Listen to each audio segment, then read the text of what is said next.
Welcome to the P.A.S. Report Weekly Roundup Podcast. The P.A.S. Report provides an honest analysis on the critical issues that matter to you without the biased media filters. Here's your host, Professor Nick Giordano. What's up, everyone? Welcome to the P.A.S. Report Podcast. This is your host, Nick Giordano, and today we're going to tackle a topic that affects each and every one of you out there. It affects all Americans, regardless of political affiliation. We're hearing about the debt ceiling, right? And you have the Biden administration negotiating with Republicans in the bill that the Republicans passed in the House. If we don't raise the debt ceiling, the sky is going to fall and we're not going to be able to pay our obligations. It's all the doom and gloom, the fear that's being put out there. But given all the talk surrounding the debt ceiling, what's the real picture? And I want to focus on how fiscally irresponsible our government and our officials have become. They have no regard for you. They have no regard for the burdensome weight that it places on hardworking taxpayers. It's no secret that the government spending habits are out of control. It's no secret that our national debt is at unprecedented levels year after year. Administrations and Congresses, they've disregarded the consequences of their actions, raised the debt ceiling without giving a second thought to the mounting interest that we are paying, we the taxpayers, that are forced to shoulder this burden. The simple truth is they don't care. They don't care because it's not their money.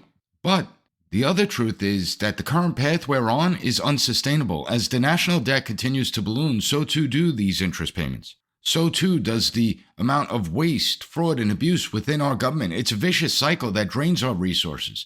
This stifles economic growth. It places an enormous burden on we the taxpayers. But they have no respect for us anymore. We must ask ourselves, how did we arrive at this point? How did we allow the government to become so reckless with our hard-earned money? And some of the problems can be blamed on the politicians, obviously. There's a lack of accountability. There's no fiscal discipline. The unfortunate reality that the politicians, they prioritize the short-term over long-term stability. It's nothing new, but the consequences of this fiscal irresponsibility are far-reaching. Understand that every single member, every single government official that's responsible for this problem today, they're not going to be the ones that are held accountable when the house of cards falls. They're not going to be the ones. They're either going to be dead or they're going to be out of office a long time at that point. So we're the ones that really suffer from this burden. And unfortunately, every dollar wasted, every tax dollar that's misused is a dollar taken away from vital services. It's a dollar taken away from us becoming more prosperous. It's a slap in the face to us all, especially those who are struggling to make ends meet under the Biden economy. The government, they squander this money. They don't care. However, we can't simply blame it on our elected officials. It's not solely them to blame. We have to blame ourselves. As citizens, we have obligations. We have a responsibility to hold them accountable, to demand fiscal restraint and transparency, but we fail too. And the second that something goes wrong, we constantly look to the federal government to solve the problem. We constantly look to the federal government to get involved. Whenever we talk about the idea of fiscal restraint, becoming more fiscally responsible, and we bring up spending cuts, well, what happens? Spending cuts sound all good, right? Everyone, oh yeah, we should cut spending. The government's too bloated, should cut spending. But then when we get to programs that we're using, well, we'll say, well, you can't cut that program. That program is necessary. You got to cut all those other programs. And so we never get anywhere. And understand that when the house of cards does fall, our way of life changes. And I think that people don't realize that because they don't look at the long term. They don't look at the consequences of what it's going to be like if we turn into, let's say, a Zimbabwe.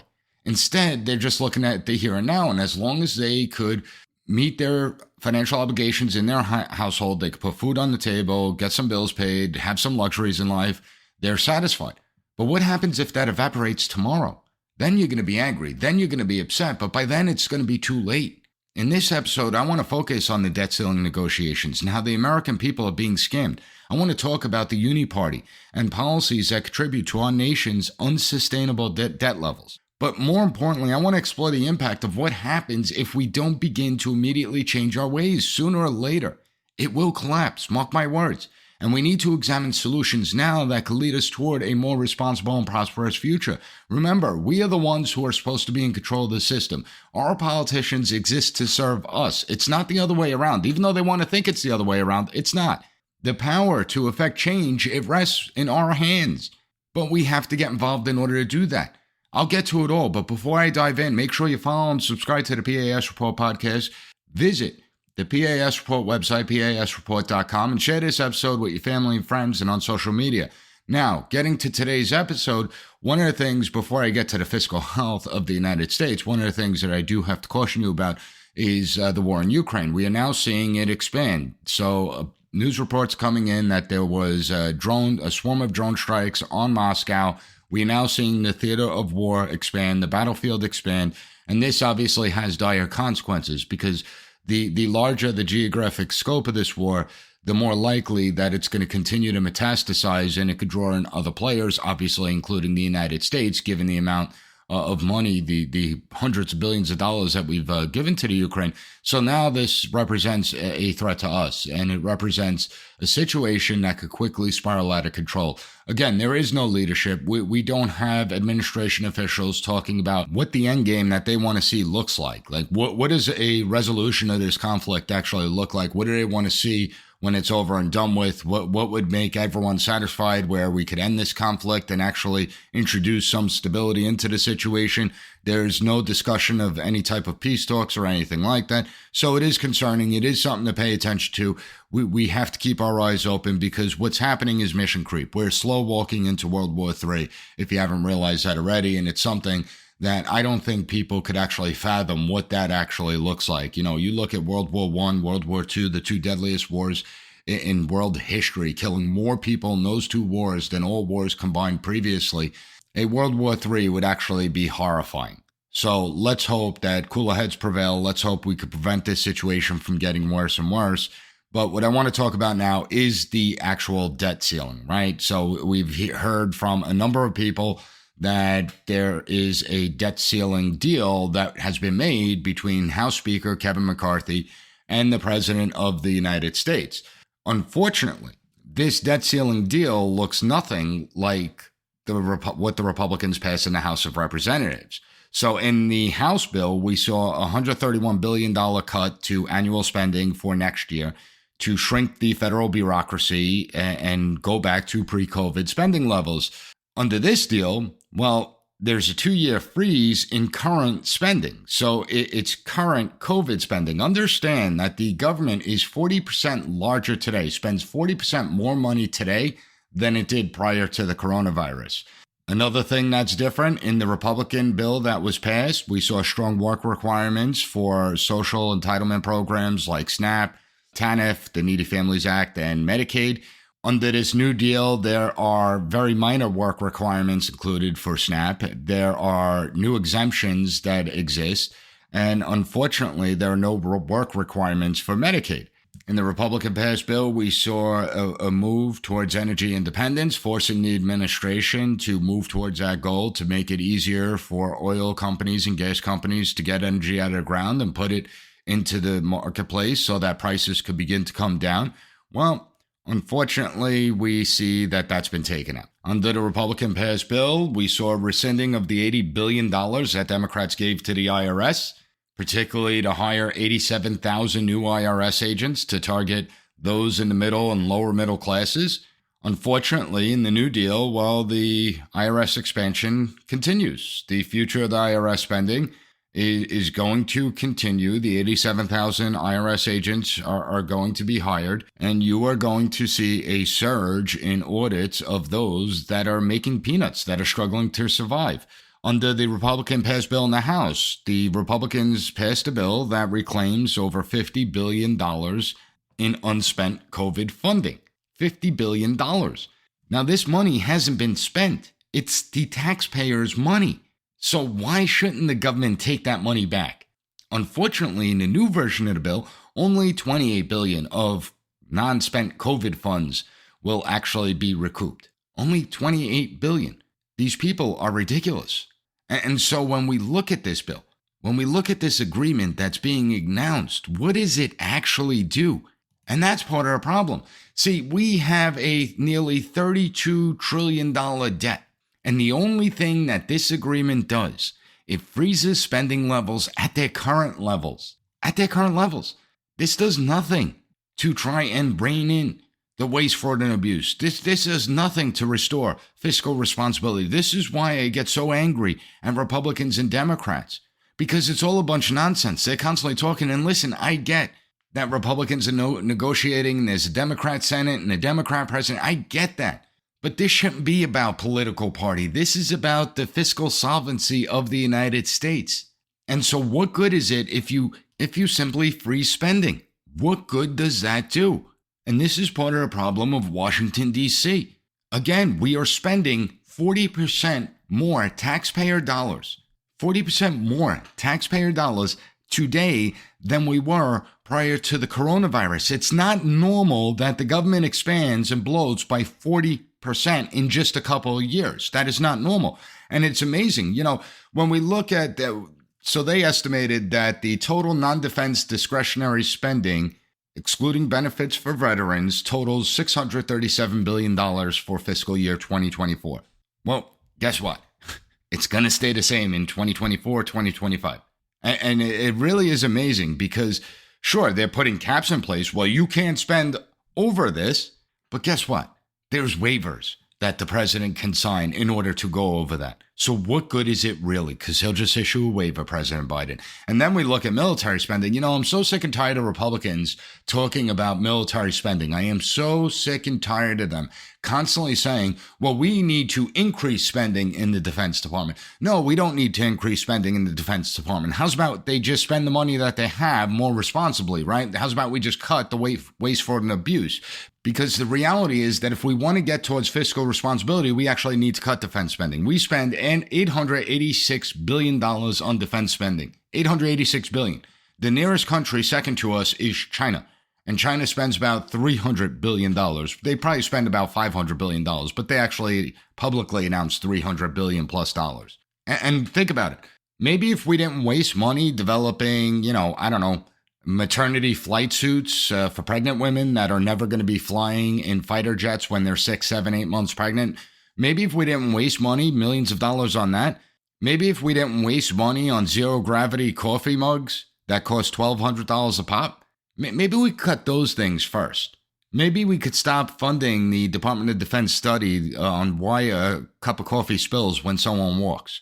Maybe we should focus on those things, as opposed to just blindly saying that we need to constantly increase our defense budget over and over and over again. Maybe cut out the woke curriculums that are being pushed throughout the military on our soldiers. You ever think of that? See, it's things like that that actually get me aggravated, because you look at this and you look at what's going on and you just see this complete disregard for we the taxpayers. Republicans, when we talk about President Biden's student loan forgiveness, Republicans just rolled over. They took it out. The Speaker McCarthy took it out. Now, why? It's going to the Supreme Court. I do believe it's going to be ruled unconstitutional. But why didn't they just tell the president, hey, listen, Congress is the only one that's authorized to forgive student loans, and we're not putting that in a debt ceiling bill? But they didn't. So what did Republicans really get out of this? Well, nothing. They didn't get anything out of it. And that's been the Republican problem the entire time. They don't know how to negotiate. Capping spending at their current levels is not a negotiation victory. That's not a victory. It really is mind-boggling.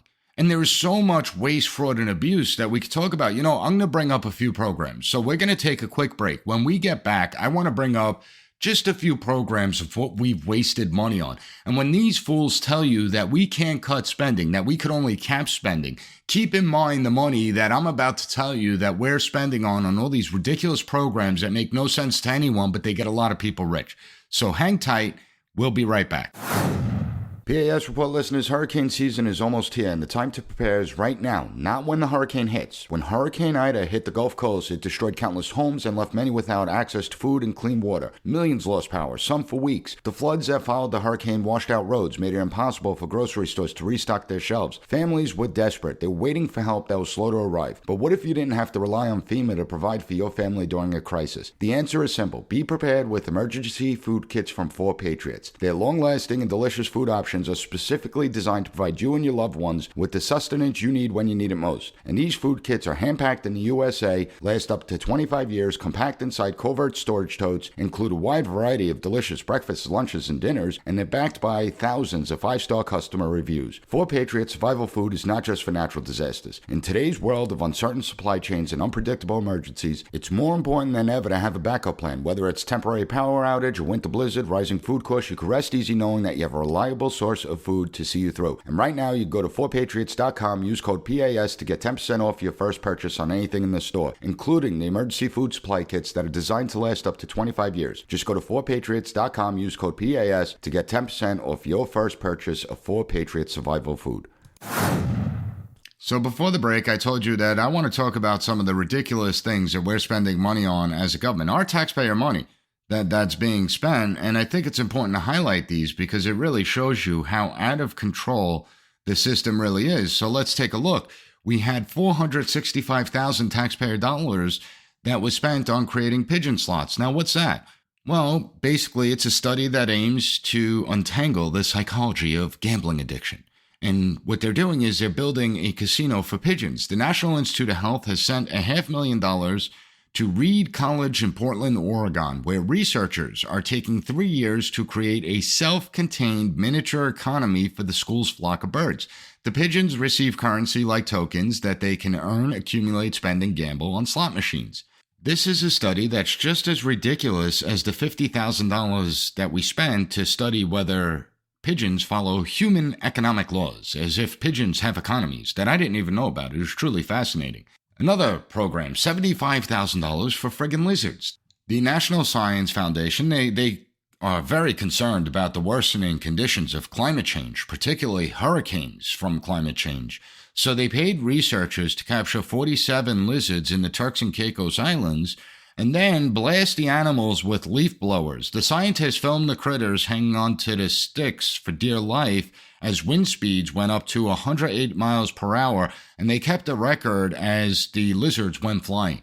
Like, really? I mean, this is what we're going to spend taxpayer dollars on? We spent $477,000 on transgendered monkeys, where monkeys were given feminizing hormones intent on turning them trans. The experiment, which was funded by the National Institute of Allergies and Infectious Disease, remember them during COVID, they're aiming to figure out why male to female transgender humans suffer high levels of HIV infection. $477,000 taxpayer dollars to turn monkeys into trans. When it comes to cow surveillance, we spent $45,000 through the National Science Foundation, where undergraduates at the University of California, Santa Barbara spent 8 months, not in the classroom, but looking at satellite images of cows. And the project was studied the interactions between livestock and wildlife. Then there was the $556,000 animal dung study. Now, I wouldn't want to be the scientist that had to work on this project. However, another study funded by the National Science Foundation. At what point do we talk about just shutting down the National Science Foundation because they're completely useless? What they did was measure animal poop to test a, quote, mathematical model of defecation. Didn't know there was one, but okay. Researchers recorded footage of pandas, elephants, warthogs, and more in their most private moments, then examined and weighed the bowel movements, taking notes of the feces' size and shape, and recording the duration of defecation. Think about that. The study collected poop samples from 43 species in Atlanta Zoo. Completely ridiculous. Shouldn't even have happened, but yet here we are. When it comes to wasteful spending, let's just look at the National Security Agency that spent $3.6 million on a garage. The National Security Agency, America's top intel gathering organization, built an employee parking structure to the tune of $3.6 million. Now, here's the interesting thing. The garage that was meant for 250 vehicles was only able to hold just 87 vehicles because of the rush construction job. Even worse is the structure's designers didn't take into account the size and weight of American cars, right? So in Europe, we used European designers. Now think about this. This is the National Security Agency using 3.6 million American taxpayer dollars in order to build a parking garage. So they hire European designers, not an American company to design it, but European designers. And in Europe, they obviously use a lot of mass transportation, given its geography, and they drive much smaller vehicles. They're not into the SUVs like we are. And so after a year of safety testing, the agency admitted that the garage was unfit for use. So the NSA had to pay an additional $500,000 to demolish the structure. Think about that. Toilet cameras, right? Never thought I'd be able to talk about toilet cameras here on my podcast. I mean, that's only what creepy people do. Yet we spent $6.9 million. Scientists from Stanford University, this was awarded through the National Cancer Institute, to build an artificially intelligent toilet system that films the user's nether regions. Just like your fingerprint, the researchers claim that your privates have up to 37 unique creases, and it creates an individually identifiable anal print. That's their words. The toilet's internal cameras and computers analyze the user's urine flow, track time spent on the bowl, and evaluate stool to gauge its owner's overall health.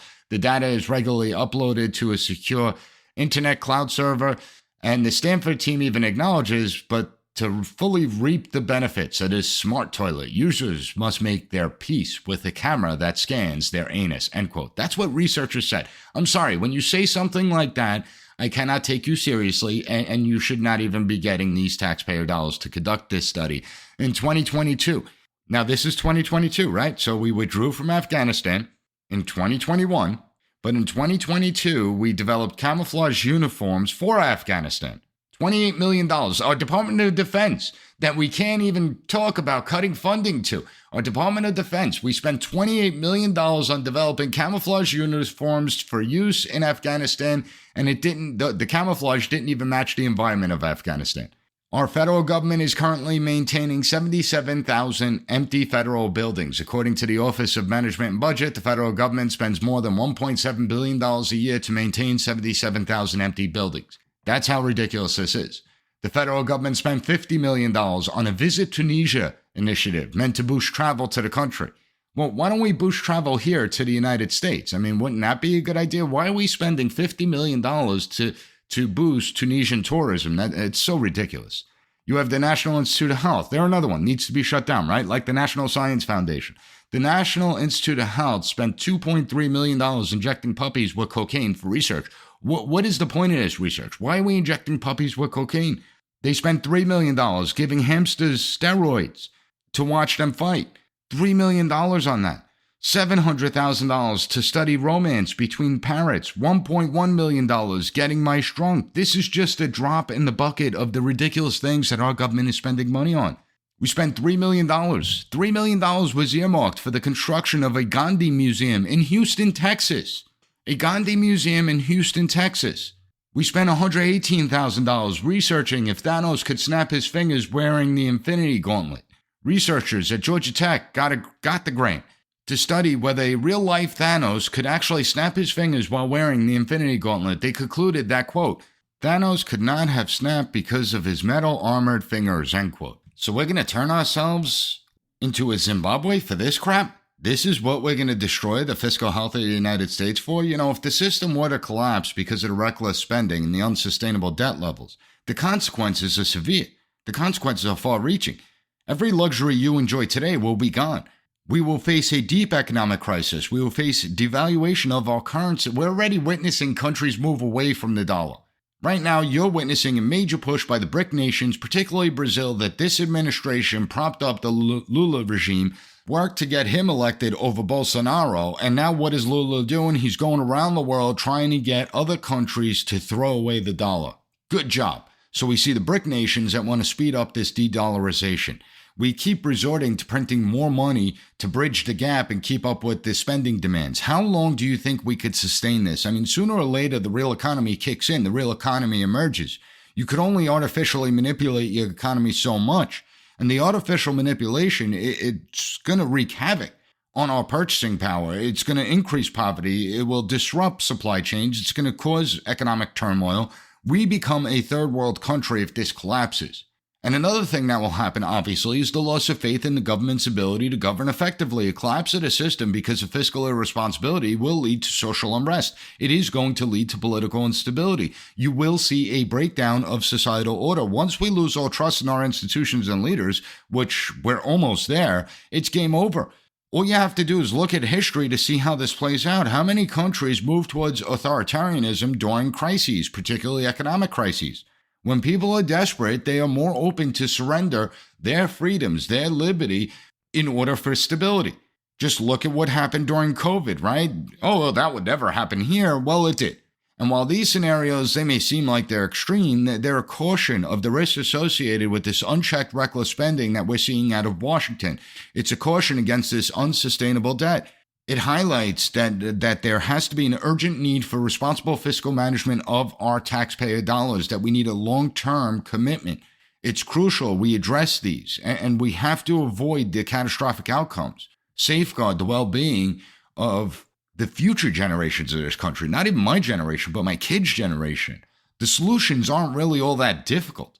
That's the amazing part. All you need to do is just be responsible. This means reducing unnecessary expenditure, streamlining government operations, eliminate wasteful programs. This is not rocket science, and it's easy to identify and eliminate instances of fraud and abuse that drain taxpayer dollars. Just look at Medicaid. What is it, a $500 billion program? And the Government Accountability Office estimates that between 10 to 40% of all Medicaid claims are fraudulent. Well, why aren't we prosecuting those people that are engaging in fraud? Look at all those spending items that I just touted off right after the break. Look at all those spending items. Do you think it's hard to identify where the waste is occurring? So we have to force the policymakers to prioritize long-term planning, things like budgeting. And we have to be transparent about it. We have to have accountability in government spending. If you waste taxpayer dollars, you should be fired. Whether you're a government bureaucrat, whether you're a politician, either way, you should be fired. Citizens have a right to know where their tax dollars are going. They have a right to know how their tax dollars are being spent. And so we need to put in reporting systems that make it easy to check. We need to stop with all this earmarking on all the bills. We need to ensure transparency at all levels of government. The public has to be engaged in the budgetary process. But again, we're at fault, right? We're at fault. I mean, we just had a school budget. Everyone on Long Island always bitches and complains about their property taxes, that the property taxes are too high. We have some of the highest property taxes in the nation. And then what happens? Well, the school budget votes come around and the budgets get approved. Time and time again, the budgets get approved. They never fail. So you want to complain about property taxes, yet you're constantly voting to increase the school budgets. What do you think is going to happen? So we need to educate people on how this actually works. We need feedback mechanisms where the people can have a say in the spending that's being done. We need to implement pro-growth policies. And when I say pro-growth policies, I'm talking about policies that incentivize investment, innovation, entrepreneurship. We can stimulate economic activity. We could generate revenue to address the public debt. We can achieve energy independence. Promoting fiscal responsibility, that should go hand in hand with structural reforms as well, which means addressing entitlement spending. And it also means downsizing government.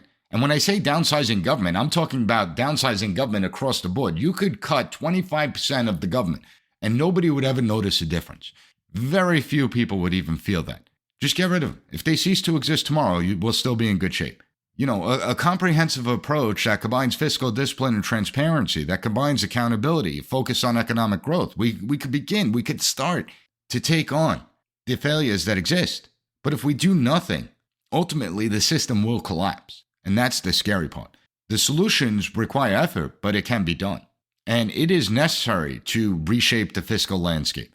And if we don't, well, then our future isn't going to look too prosperous. So contact your members of Congress. Call each and every one of them. They don't even have to be your member of Congress. Just call every single member of Congress that exists out there and tell them, hold them accountable, hold their feet to a fire, demand that they start practicing fiscal restraint, that they start becoming fiscally responsible, that they spend our tax dollars wisely. You'd be surprised that if 1,000 people start making calls to members of Congress, how that could begin to change things. Something as simple as that can have a major impact. Now, if you found the content of this episode informative, please leave the P.A.S. report a 5-star rating. Also, take 30 seconds to write a review on any podcast platform that allows it.